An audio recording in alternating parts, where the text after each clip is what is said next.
Fanny Lumsden is a singer, songwriter, band leader and video maker from the Upper Murray region of New South Wales. She has won 8 Golden Guitar Awards for her music as well as her videos.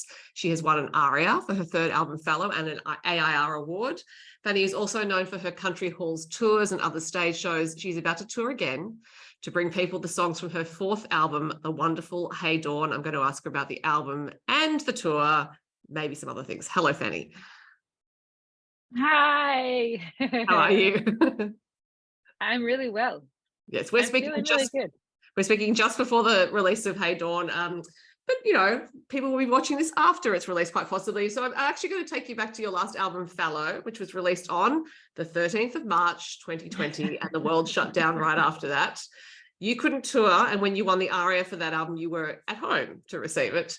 That was a period of, I think, peak adaptability for you because you found different ways to bring Fallow to people. But did you first experience a kind of shock that absolutely everything you had planned had to change?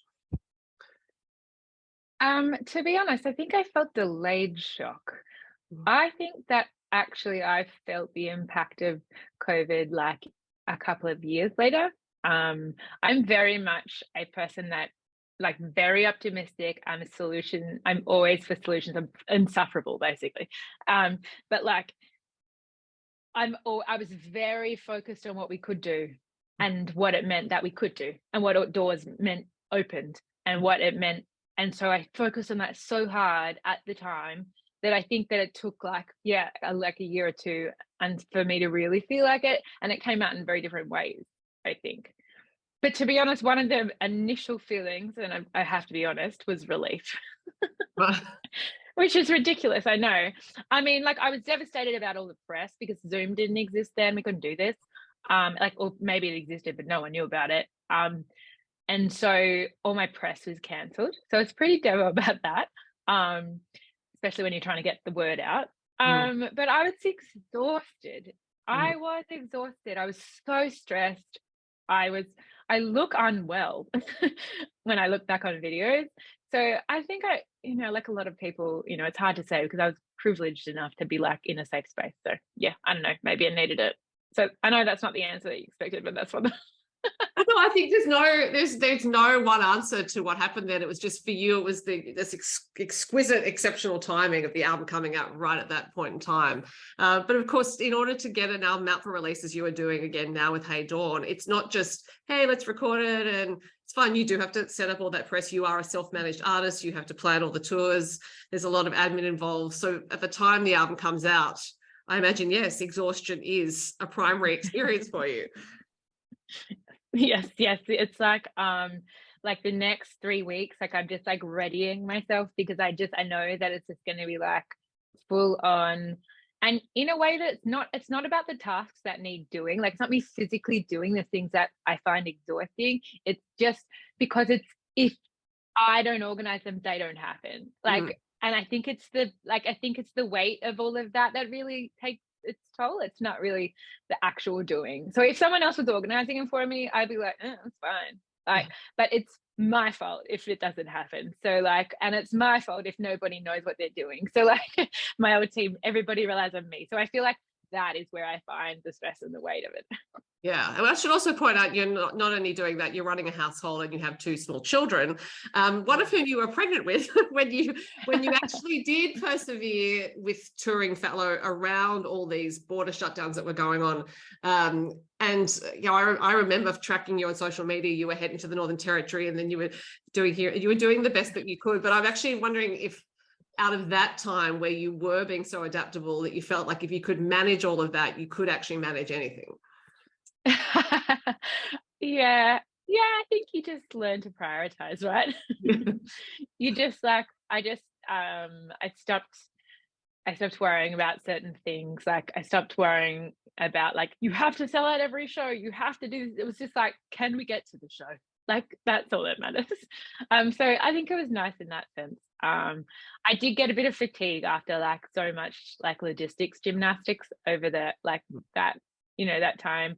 Like I had like 4 like logistics plans per show, and like that included like 4 budgets and like 4 everything. So it was like it's quite an intense, and then like just being peppy and on top of things and keeping everybody going through all of those changes, I think eventually, took a toll. And it was in the Northern Territory, like when the final one like was cancelled, we couldn't get to it after we lost the caravan door and all of that stuff. And we went to WA with our friends, and we were trying, Dan and I were kind of trying to keep it working. We kept trying. And I remember we were at Lake Argyle and we were having a meeting with our label, and that's one of my kids. I like Dan and I just looked at each other and we were like, actually, you know what? We're not going to get that done. That's not going to happen. And then we just tapped out and okay. Hey, you there, Dan? This could be part of it. It's just part of it, isn't it? Yeah, it is. Absolutely. As I said, you're running a household and you're running small children. Yes. I mean, like maybe Dan runs a household, I'm just in it. But he's very, very good at helping out and parenting. So I think it was up then that I just kind of switched off, and I was able then to start writing this new album because I kind of had to go, but it took me a few weeks. I was just like I was pregnant in the Northern Territory and then in WA, and then I was just like staring for a while. What I find interesting and perhaps beautiful about that writing process for Hey Dawn was that it came out of a fallow period. So your last album was called Fallow. That's an acknowledgement of how land works. You are a woman of the land and from the land. Mm-hmm. So that fallow period where you were on the move through WA, but you couldn't do any work. But then this new album arose. So that seems like there's a certain poetry to that. Yeah. I'm like, nothing's really an accident. Like I kind of, every decision I make is like it's considered, I think, and I love linking things and making sure it has a narrative that kind of follows through. So, you know, we came back and we did the Fellow and Variations tour, and like on that tour we had a little logo which was like the two hills and like a sun. Actually it's right here. Oh yeah. And that was like, I already knew that my new record was going to be called Hey Dawn. So like that was like a little like just like a little intro, a little link into this world. So yeah, I think that it is nice that it has come from the ground, if you will. Now, you said during the Fellow and Variations tour you knew that the album would be called Hey Dawn, but from what I understand, when you actually went to Tasmania to start recording with producer Matt Fell, you didn't know what it was called because actually the song didn't exist at that point in time. No, I did not know what world we were going into. I didn't know what I was going to do for the first time, right? So when I didn't know Fellow was going to be called Fellow, but I knew what I wanted with Fellow. I knew I wanted to create something that was beautiful, and I wanted to create green grass, running water in music form, sunsets and suns, like this beautiful like mountainscape in music. Like that's what I wanted to do, and I went in with that intention. And we were like, so that's kind of this album. I was like, I have no idea what it is. I don't know. Here's some songs. They're not even finished. And it was terrifying because I'm never that disorganized going into recording. But it was amazing. So Matt and I actually did quite a lot in the pre-production stage. So he's actually got writing credits on a lot of these songs because I wasn't really finished the songs. Like I'd finished the lyrics, but I still was like, I don't even know if this song is a song. And I'd play it and they were like, yeah, this is the song. Go and finish that. Come back. And so like in the afternoon, I'd go and finish the song.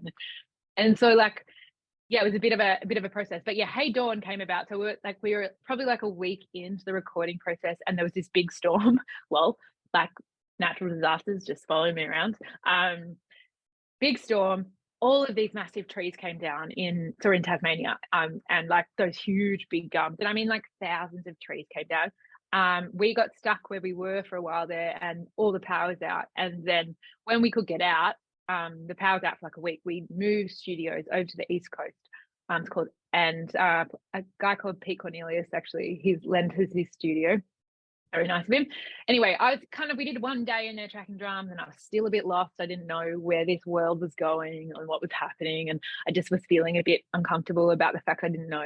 And I feel like probably Fallow was like its external success, perceived success or whatever, like was weighing on me, which I didn't want to happen. I knew that I knew it shouldn't be. I was like, I know I need to make this as a new thing, but it was. And so anyway, I got up one morning and the sun just peeked up over the ocean. I was like, as I walked out the door, and I literally said to it, I was like, "Hey, Dawn."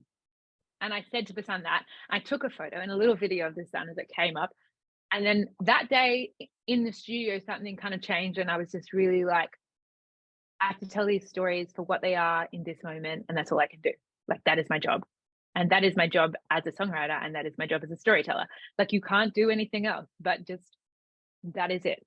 And so the only idea I had going into this record was all I could hear. And I'd been hearing this for a while. Just like this one piano, like kind of a little out of tune, like in a hall, just like nothing else. And I could kind of see it. For me, it was that hall that we ended up filming the Hey Dawn film clip in. And so out in the Hay Plains. And it was just like this, I could just see this piano and I could hear this sound. And for me, that really represented people coming together. It's such a childhood sound. Obviously, all the halls I play in, like, this is what this thing was. I just want that sound. And you only want, that's it. But I hadn't found a spot for it yet in the record. Anyway, we're driving back to the other studio, which is like 4 hours. And we stop off at these little markets at this hall in the mountains. And in the bush, and there's like markets outside and inside and stuff. And when I went inside, there was this man sitting at the piano with a little red beanie on, playing the piano. He's just playing, and I was like, "Oh, that's it! Like, that's the spot." But there was people in community, and I really loved that. I was like, "Well, this is the point, like, because it brings people together, and they're having a market, and they're like." I was like, "This is what I was dreaming about," because like the one in my head was COVID, where there's like no one's allowed to come together. And then, I didn't want to record about COVID, but like, obviously it affected everybody.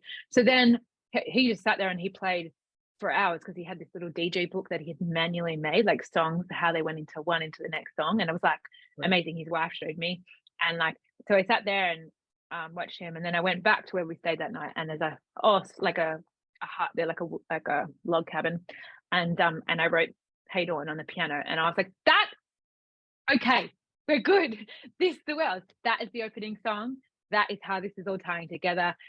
Like, these are the story, like, what are we other than the stories we tell ourselves? And it is brought together with this like new moment and this new day, and I feel like I'm ready now. So anyway, it's a bit dramatic, but fantastic. But it's also, I think, for you at this point in your life as a creator, and you create in many different aspects. You make videos, you create tours, all sorts of things. It seems like you have learned to trust, I guess, the universe to provide what you need, and also trust yourself to recognize that when it turns up. Yeah, very much so. I was just waiting. I knew that the world of the song would turn up. I mean, of the record would turn up. And it sounds a bit woo-woo, but like, it's just me recognizing my inspiration and intuition on things and finding the story and things. And I knew that it would happen. It just took me longer than normal. And so I was a bit panicked because I was already in the studio, but obviously it needed to happen that way. Otherwise it wouldn't have turned out like this, right? Yeah. So, yeah. But even what you described about recording in Tasmania, you're having to move from one place to another, driving 4 hours. That was like a microcosm of the process that actually you went through with the writing of it. You were moving from one place. It's just that those drives were quite a bit longer. And yeah, you were traversing a continent, not an island. Yeah, writing the songs. I feel like, like I wrote a bit on the road, like I wrote a few of them. But a lot of the inspiration happened for me, I think, when I just, you just process a lot of stuff when you're moving through country, I find, and I get a lot of inspiration from it, but I also am able to process. I'm also able to think clearly when I drive. My brain is very active, and I find it hard to focus sometimes. So when I'm doing something, that's why I find driving very, very good, because I'm doing something, but my brain can finally think on a track. Yeah. And so, and because you do that a lot, and then we're in beautiful countryside, and I just find that the most kind of helpful, I think, to process everything. No, I'm going to be reading some questions, because I wrote questions for you, because I think your work deserves a lot of consideration with questions. So please forgive me if I'm tracking over here. But I think your albums have always contained some stories about you and the people you know, as well as, I think, Ryan compassionate takes on human nature. But on Hey Dawn, it seemed as though you were actually looking more at your interior life. And I'm wondering if that's, you talked about the world of the song, but for me, it just seemed, listening to the songs, it was more about that upwelling from you, but also looking within, if that makes sense. Yeah. I think that the last few years has really like put a lot of things in perspective for a lot of people. Um, and I think also I've just like the way I songwrite always lends itself to that. Like it's very much based on like I don't really sit down and go, I'm gonna write a song about this. Never do I do that. I pick up the guitar and something falls out of my mouth and then I'm like, oh, okay, we're doing that, right? And then it'll grow into something, or I'll, maybe that like grows into another song or something like that. So it's very like I very much try and kind of do like a subconscious kind of song like kind of songwriting. And so yeah, I think that the last few years has really lent itself to kind of self reflection and I think it's just my age as well, like just my stage of life as well. I think it's just where I'm at. Like I did all the observation stuff, which lends itself to country music on my first two records, and I'm at a different stage now, and I want to talk about different things. So yeah. And I'm also wondering if, as I said, you have a wry and compassionate take on human nature and tending towards the compassionate side. I'm wondering if you actually practice that towards yourself when you're writing songs and creating things, or are you quite tough on yourself? No, I think that's a really interesting question. I don't think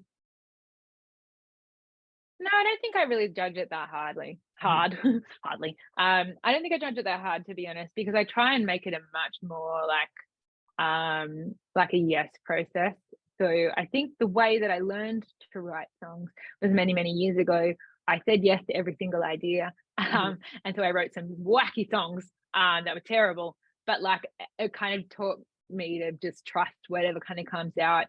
I do listen back obviously now and try and edit a little bit, but not too much. I'm pretty up myself, so You should be. No. I mean, in the way that like I want things to be better, I always want to be making things that I want to be getting better. Like I never want to be going backwards or making the same thing. So like I suppose I am in some ways, but yeah, it's not conscious.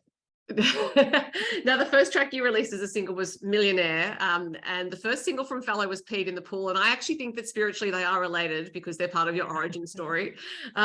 Millionaire, though, is just a great, memorable song about first car, first job, all sorts of things, being young, wild and free. Was it always going to be the first single?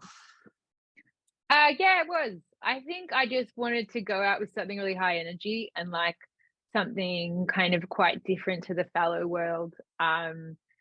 But obvious it's linked through all the ways. But I just love that idea. It was summer. The song is based in summer. The song feels good. I wanted just something to go out that felt good and it wasn't too deep and like in its message. Like I didn't want to have to be like, this is about something, la la la la la. I just wanted to be like, yay, it's a fun song that we wrote. And so and like, to be honest, the writing of this song wasn't too deep either. Like, I found like usually I work out what songs are about after I write them. And so, but this one, like the words, just like that chorus was part of a different kind of melody for a bit. And then I wrote that like guitar bit, like the do do do do do do do do do do, and then that like thing about my car. And just kind of flowed, like I just kind of, that whole verse kind of came out of my mouth and I was like, oh, writing it down. And then I had the melody, as I wrote the melody for the chorus, the Millionaire stuff kind of was from another thing, but I just fit so well and just kind of came out when I was doing that too. And I was like, oh, that's where that's meant to go. Great. Like that's what that song's about. And like, I honestly, I just wanted it to feel good. Yeah, it did, and so did the video, which was a whole lot of fun. Yeah. Like when we did that, I knew I needed to connect it to me and my story, and like said my origin story, and to make sure that it was grounded in what I do and what I like, how we project everything. And I hadn't done a video around the river before, and it's been a huge part of my life. And I just like around that river, like around the Murrumbidgee River, which is like, big brown slow river and it's dusty and hot. And like that was like every summer of my childhood. So I knew I wanted to do that. And this song felt perfect because I did used to tear around in my little Daewoo Cielo. smashing Your it around. forest green day was Yeah. now, your music has an impact on many people. One of those people is Brett, who has booked you to play at his funeral, even though he does not appear to be dying anytime soon. And in turn, his song inspired When I Die, your song. His story inspired your song When I Die. What was it about Brett that inspired you to write the song? Or was it just the fact that he wants to have his ashes shot into the sky and have you play at his funeral? Yeah, pretty much. Such an epic story. I hadn't planned to write it about him, but the story was just rattling around in my head. And because it was happening in real time, like we'd already had 2 loads of wood from him. I'd actually interviewed him for my, like we started making a podcast for Fallow, but I got lost in the weeds of it, and like we released a few episodes. And so what happened is, like, when I was doing the episode for This Too Shall Pass from Fellow, it was in 2 parts, and one of the first part was quite heavy because we interviewed a lady that went through the fires here and her perspective, and I wanted something quite light. So then I was like, oh my God, we should talk to Brett about this thing that he's like, his funeral, because he, like, that whole story had unraveled. And so I was like, because it's just another look on, like, This Too Shall Pass, like, you're gonna pass too, and it was just this nice kind of twist on it. And so we interviewed him and made it a podcast, and the story is just rattling around in my head. So then when I was coming back across the Nullarbor, like 8 months pregnant, one night we were camped and there was no one for miles, and I just had a campfire, and Dan was like putting Wally to bed, I think, in the caravan, and I was just out there in the middle of nowhere on my own, and this song just kind of fell out of my mouth, and it kind of it's been amazing. Well, and Brett appears in the clip, as does your father, and it is a very fun play on band composition, that clip. And I've got to say, because you and Dan Stanley Freeman, your husband, collaborator, have won awards for your video making. You're self-taught. These videos tell stories as well, but it always looks like you enjoy doing them. Oh, they're so much fun.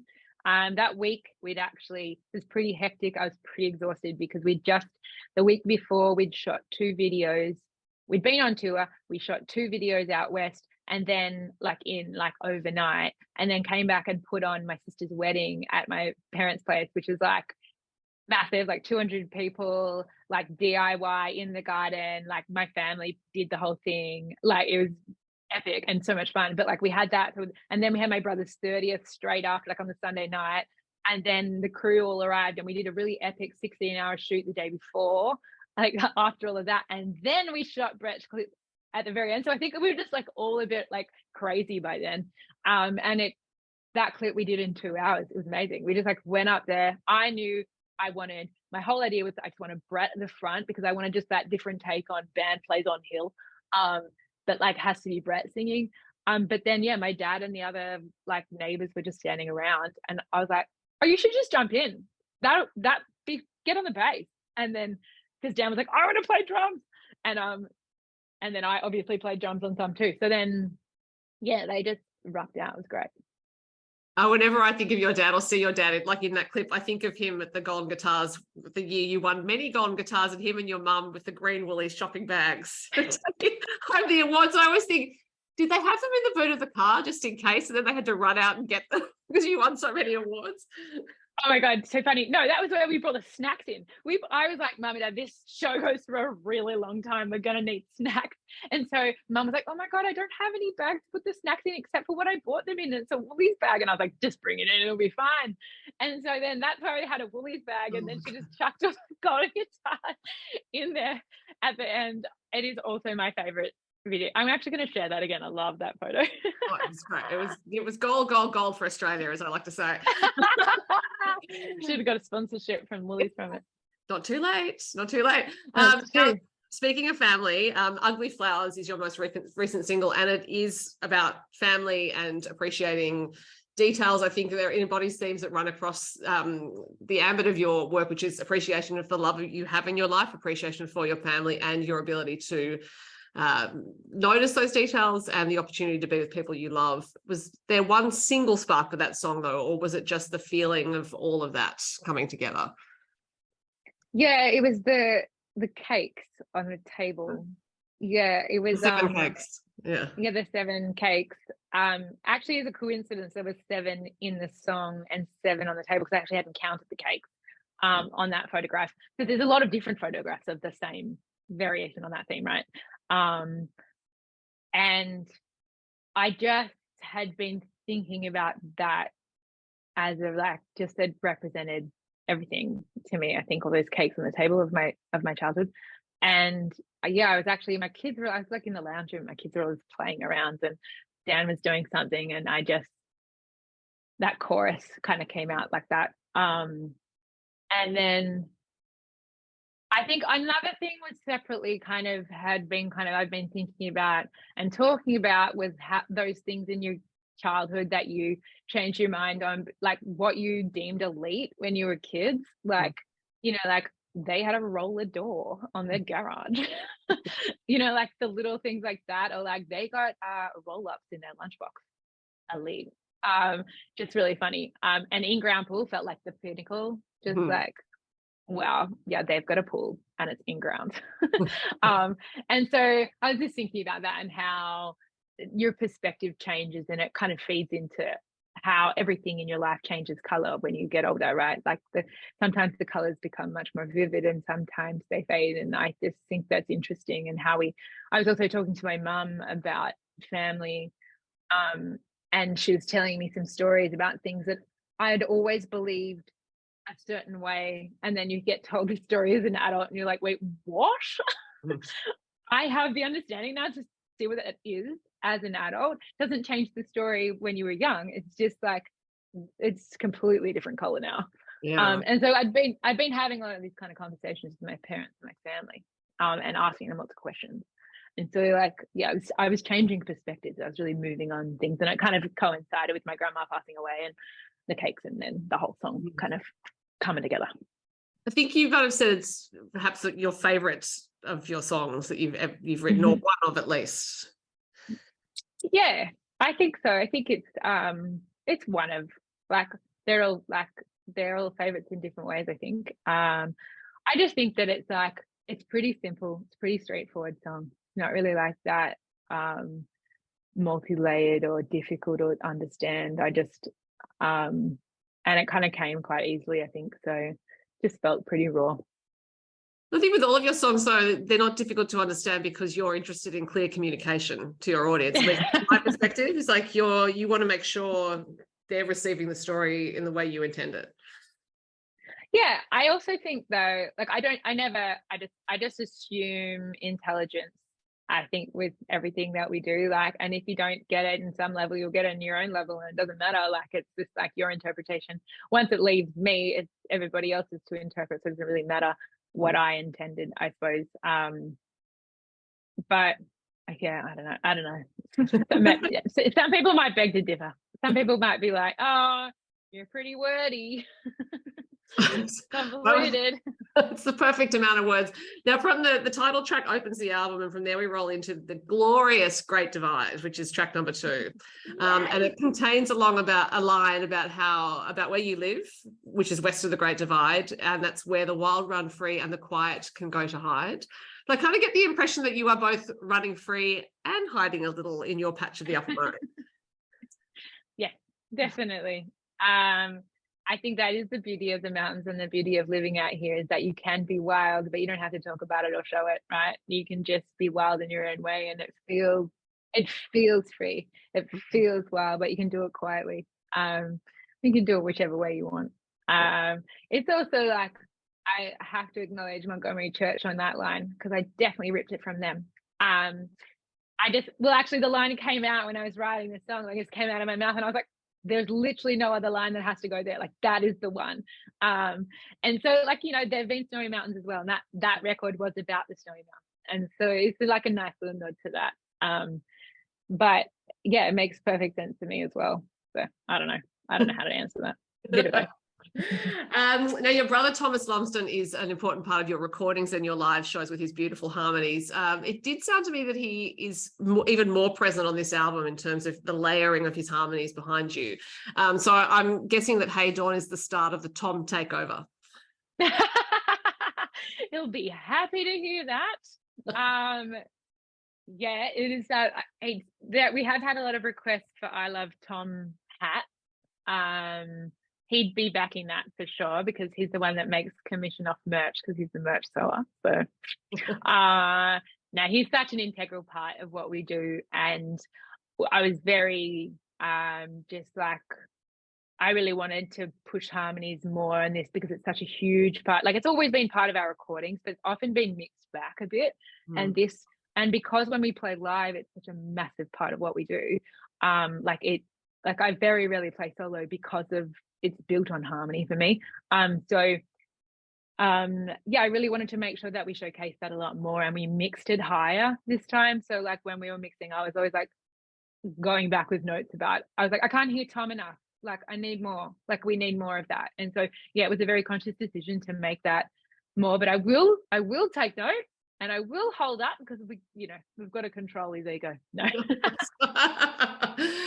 Well, look, the harmonies work beautifully with yours. There is always that factor of sibling harmonies, which anyone who's seen you two sing live together can attest to.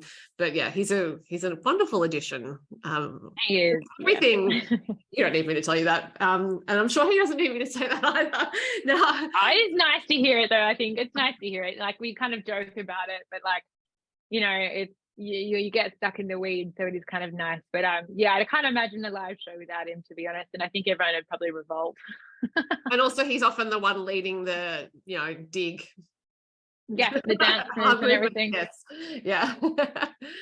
I mean, I touched briefly earlier in this conversation about your standard of achievement. And I have a question specifically about it because you've now made 4 excellent albums, and I want to acknowledge how difficult it is to do that because I think it means each time you have to consciously try to improve on what you've done before, because the default position for humans is actually status quo. It is a lot easier to just, I even think the universe moves in that direction.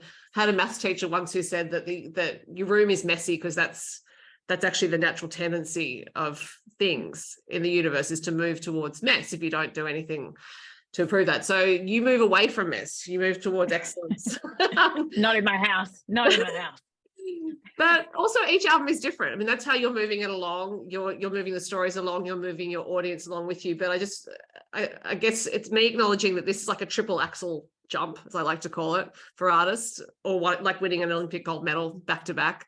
Are you conscious of trying to perform that triple axel jump every time? Yeah. Yeah, I want to be better every time. I do. And I don't want to make the same record. I didn't want to make Fallow again. Like I knew the very conscious jump was the last jump. Like I knew going into Fallow that I had to be good. Like it had to be good. Like I was like, I have to go make something good now. Like I can't be like the underdog who drives around a little caravan forever. Like that's a boring story. Like, and then this record, look, I just like will always just focus on telling clear stories, telling my stories. I'll never like waver on that. Like I don't care who I'm working for or with or what the algorithm bullshit is. Like I'll take a hit on that every time. I'd just rather have less streams and songs that are truly me. And like to the point where sometimes I've taken a tangent here, but sometimes when like say we're recording and maybe I don't have a word or a line, and say somebody else has suggested and I go with that line in the recording. There's been multiple times on this record, on the last record, where I have gone back after recording and changed them to my words because I was like, I can't sing that line. And there's some that I've left on previous records and they make me cringe. Right. Like they like physically, I'd like when I get to that line because it's not authentically what I would say. And if it's not authentically what I would say, it just for me is not worth it. Like I know that's, it's just, I like, obviously someone who wants to make a lot of money is like, okay, bye. But like, I don't know, what's the point for me? Like, yeah. So can't even remember what the question is now. What are we talking about? The triple axel jump. Are you consciously trying to? Yeah. I am. I'm trying to. Yes, I am. Yeah. I just believe you got to get better. Like you got to improve. Like what's the point of staying the same? Yeah. It is the harder path though, because you do have to consciously keep yourself sharp. I think that's part of it, is actually holding yourself accountable and thinking, what do I do here? It's constant movement. So I'm wondering if you were like that as a child, if you were never complacent as a child, if you kept moving. I am like that as a human. Yeah. Just ask anyone around me, they'll be like, yeah, like poor Dan, just constant lists. It's not about getting better though. I don't think I focus on that. I don't think I focus on like being the better person or being better at this. I just want to keep moving. Like I just want to keep going. I want to explore something else. I want to explore something different. And one, like, you know, like the last record, like I said, I wanted to make something beautiful. This one I wanted to make music that felt good. Like I wanted to make sure that every song felt good and it felt like it matched its story. And like I haven't really felt bound for the last couple of records by like the sonic direction at all. Obviously, it's just not like it's not bound to anything. It's just we're just making whatever feels right. So yeah, there are some different sounds on this album for you. But I think my overwhelming response to it was I would catch myself smiling at various listening to it, and I was like, I'm smiling because of the song. It's yeah. So you get the feelings. Yeah. I just wanted to make sure that there was no bit in the song that was like I didn't want to phone any of it in. Like I was like, we're not phoning any lyrics in. I'm not phoning any part of the musical part of it. Like, and I'm actually think I'll do a little go through each of the songs and show my favorite bits of every song, because there's a bit in every song that I go like I love, and like there's like, you know, for the song Lucky, there's this amazing harmony arrangement in like the second verse, and it opens up, it gives me goosebumps. It was actually Paddy's decision on that, and it's magic. Like I love it so much. And then there's like, you know, like the instrumental in Great Divide that was written by Ben Corbett, who's collaborated a lot with us. And I just honestly, that could be one of my favorite parts on the whole record too. It's just that instrumental. I just like, makes me feel great. So like, yeah, I just wanted it all to feel good, but yeah, made really conscious decisions for everything. Mm-hmm. As I would expect, because I think you do act consciously. Now you are taking these arrangements on the road for a few shows. But before we talk about those dates, I would like to ask you about Glastonbury, because you've just returned from your first ever UK and Ireland tour that included playing at Glastonbury. So I imagine you enjoyed it. Honestly, I was just telling you, in my family, we go like after somebody's been on a trip, we all come together and you like give blow by blow for the whole trip recount, like, and everyone sits around the table and it's like a whole thing. And so we were having that at dinner, and we're at Glastonbury chapter. We did it in chapters. And we're in the Glastonbury chapter, and I honestly cried when I was telling him about the live show. That's how like it was so amazing. I can't believe that I got to go and play like the Toowoomba Hall on the Country Halls tour, and then like 3 weeks later go and play at the biggest festival in the world to like a packed audience. Like there was people there waiting for us to start with, which we did not expect. We expected it to be empty. And then they started coming in, and then they just packed it all the way out. And then they were like, doing all the dance moves and like singing, and like, you know, like they'd hear by the second chorus, they'd be singing the song words. And I was like, I don't know what's going on. Mad. So it was beautiful. And it was beautiful being there with my band. Like they've just done so many kilometers with me, and they have done so many halls. They've slept on floors. They've like been paid shit all. You know, like they've earned it so much. And I just was so proud to be able to take them with me. And then I felt so proud to have them representing what we do on stage live, because they just all smashed it. They were amazing. So yeah, it was great. Well, as I've seen your live show many times, I can completely understand why that audience responded to it. And I also do appreciate the work the whole band does. And as I said, you're heading out on tour around Australia.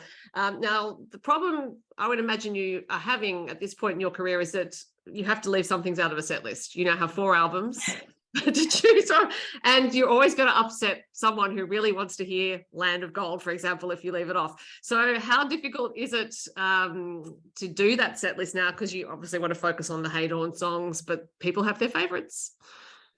They do. It's hard. It's so hard without making the album, like the set, go forever. Like Yeah, I'm actually really struggling. Like, I wrote the set list and sent it to the band, but I'm already like, that's going to change. Learn all the songs from all the albums, and then like they already know the previous one. So I was like, learn all the new ones because I'll probably change as we go. Because yeah, it's hard to know which ones are the old ones to add. I probably should do a poll.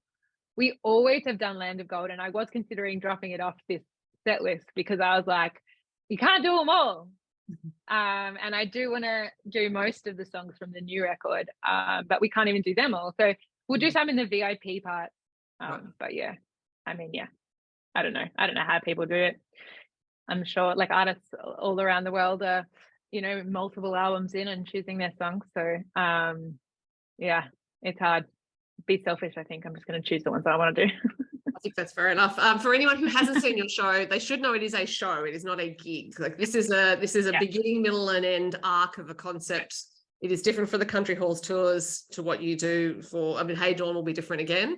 So, do you conceive of it that way? It's like obviously you have your set list, but are you also dreaming up that arc of the show as you go? Yes. The whole show from the start to the end, I want to kind of be an experience. We're doing a really cool thing this time called, we're doing a and I can't remember what we're calling it. It's like the story room, or like it's like this little a story like box. It's not called that. I can't remember what I called it now because I'm tired. But anyway, we're building it today. Basically what it is we're building this like little booth, a story booth, what I called it. And it's going to be next to the merch desk. And what you can do is audience members or whoever goes to the show can go into the story booth, and there'll be like prompts and stuff on the wall. And then you can record a story. You've got this little telephone that you pick up, and then you leave a story. And so I'm really excited to see what that does, because, like the theme of this record overall really is like the story we tell each other, the stories that are told to us, and the stories we tell ourselves, and how they shape us, I suppose, and how they change over time. So I was like, let's collect stories as we go. So that will be very cool. Excited to add that. And then we've got some really beautiful support acts. The support acts, I wanted to kind of reflect the record shape and style as well. And we've got different supports on every weekend, which is really fun. And like that's selfish for us really, because we just wanted to see so many artists come and play. And so I consider that in terms of the tone of the album, and of the show as well, like who's going to be playing first and what kind of act they are, and if they kind of feed into the new songs, and then obviously like the backdrop and the stage set, and then the arc of the show will be kind of changed around. I feel like I have a little bit more time to think about it now. When I was trying to design it, we were overseas touring in Ireland and UK, and I was a bit like my brain got a bit full, but I can see clearly now. Well, you are heading out on tour with tour dates on your website. The album Hey Dawn out 4th of August, and it is a triumph, as all your albums have been, and it's a privilege for me as a music lover to listen to such music. Honestly, Fanny, you make my day. So I'm not even going to pretend to not be a fan or be impartial, because you're inspirational. And I don't mean that in a trite way. You really are a figure, I think, who inspires a lot of people, because you produce excellence, because you bring joy, and because you entertain and you tell stories and you connect with people. So thank you as a fan, and also as someone who's interviewing you. I really appreciate it. Thank you. Can I ask you your favorite? Do you have a favorite? Oh, so at the moment it's Great Divide, and I think that's just because the smiling kept going on. But it will change, because that's the nature of listening to the album. Is that it does, yes. It'll move on, and yes, because I love Millionaire for so long when it came out as a single. So I think now I'm moving on from Millionaire. Yeah. Ugly Flowers is also having its moments. Yes. We actually just went up this morning and filmed like some footage and stuff for Great Divide above the fog when it was frosty as the sun came over the mountain this morning. So yeah, I'm in a Great Divide mood as well. Fantastic. Well, thank you for sharing your Great Divide mood with me today. It's been great to talk to you. Thank you so much. Thank you for your thoughtful questions and for caring so much about artists and their songs and their work. It means a lot. My absolute pleasure.